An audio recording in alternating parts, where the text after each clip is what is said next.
Jadi dalam ayat dan hadis itu, ada ayat muhkam, ada mutasyabih. Muhkam itu apa? Jelas. Mutasyabih itu ayat-ayat yang ada samar-samarnya sehingga terkadang bisa ditarik ulur.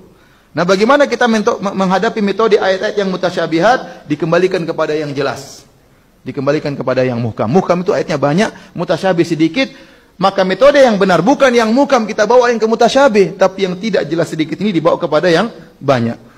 Paham? Itu metode yang benar. Makanya Allah mengatakan huwallazi anzala 'alaikal kitaba minhu ayatun muhkamatun hunna umul kitabi wa ukhra mutasyabihat.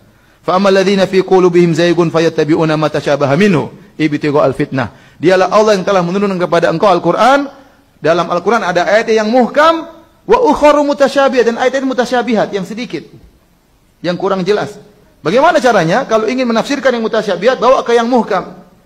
Bukan sebaliknya, yang muhkam bawa kepada yang mutasyabihat. Adapun orang dalam hatinya penyakit, kata Allah, fa ammal ladzina fi qulubihim zaygun fayattabi'una ma tasyabaha minhu ibtigha'al fitnah. Adapun orang yang hatinya ada penyakit, dia mengikuti yang mutasyabih dan dia ingin menimbulkan fitnah. Contoh, ayat tentang Allah di atas banyak sekali. Bahkan kata Imam Ibnu Qayyim rahimahullah dalam Nuniyah, bal alfani, ada 2000 dalil menunjukkan Allah di atas. Oleh karenanya syariat Islam dibangun di atas bahwasanya Allah di atas. Yang menjadi pondasi syariat Islam keberadaan Allah di atas. Buktinya apa? Buktinya Al-Quran turun dari mana? Dari atas. Malaikat lapor ke mana? Ke atas. Malaikat takut kepada yang di atas. Semua syariat Islam ini dibangun di atas pondasi Allah di atas. Ayat tentang malaikat lapor ke Allah banyak. Malaikat turun, Quran turun banyak sekali. Ya, terlalu banyak. Hadis-hadis tentang Allah di atas sangat banyak. Nabi berdoa, para sahabat berdoa, Nabi tunjuk ke atas, terlalu banyak. Ratusan dalil, bahkan kata Ibnu Qayyim 2000 dalil. Bahkan perkara yang diakui oleh masyarakat dengan fitrah mereka, kalau ada masalah mereka mengatakan kita serahkan kepada yang di atas. Enggak ada yang bilang kita serahkan kepada yang di mana-mana. Kalau ada orang bilang begitu, ini masalah kita besar, sudah serahkan saja kepada yang di mana-mana. Dibilang ente enggak beres otak ente. Apalagi kalau pakai mazhab Asy'ariyah, sudah ini perkara besar, berat, kita serahkan kepada yang tidak di atas dan tidak di bawah. Kira-kira gimana? Asy'ariyah kan meyakini demikian. Orang awam semua mengatakan serahkan pada yang di atas. Kalau sudah digariskan sama yang di atas, mereka sedang mengucapkan demikian. Mereka berdoa begini. Mereka tahu tatkala Nabi Isra Mi'raj, Nabi bertemu dengan Allah. Bertemunya di mana? Di atas.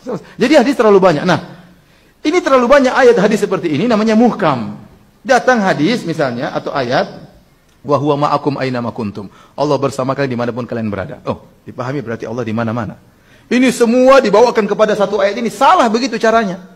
Harusnya yang satu ini dibawa kepada yang ratusan dalil. Bukan ratusan dalil dibelokkan untuk sepadan dengan satu ayat yang dipahami oleh akalnya. Maka bagaimana cara kita memahami wa huwa ma'akum aina ma kuntum? Ya. Wa huwa ma'ahum aina ma kanu, dia bersama mereka di mana mereka berada, maka dibawakan maksudnya ilmu Allah selalu meliputi mereka. Seperti firman Allah kepada Nabi Musa dan Nabi Harun. Tatkala Nabi Musa dan Nabi Harun diutus oleh Allah untuk pergi kepada Fir'aun, ya, maka mereka berkata, Rabbana innana nakhafu ayyafruta alaina aw ayatgha. Ya Allah, kami takut, saya dan Musa dan Harun takut kalau Fir'aun melakukan kezaliman kepada kami. Kata Allah, la takhafa, janganlah kalian berdua takut. Innani ma'akuma, sungguhnya aku bersama kalian berdua. Bersama bagaimana? Asma'u wa ara. Aku senantiasa mendengar kalian, aku senantiasa melihat apa? Kalian. Itu kebersamaan Allah, bukan zatnya bersama Nabi Musa dan Nabi Harun, ya. Itu maksud saya caranya menafsirkan ayat yang mutasyabih dibawa kepada yang muhkam, bukan sebaliknya, muhkam dibawa ke mutasyabih, ya. Kalau caranya muhkam yang ratusan ayat dibawa ke mutasyabih, ini semua harus ditakwil. Berarti Al-Quran namanya buku takwilan kalau begitu, seluruhnya isinya apa? Takwil.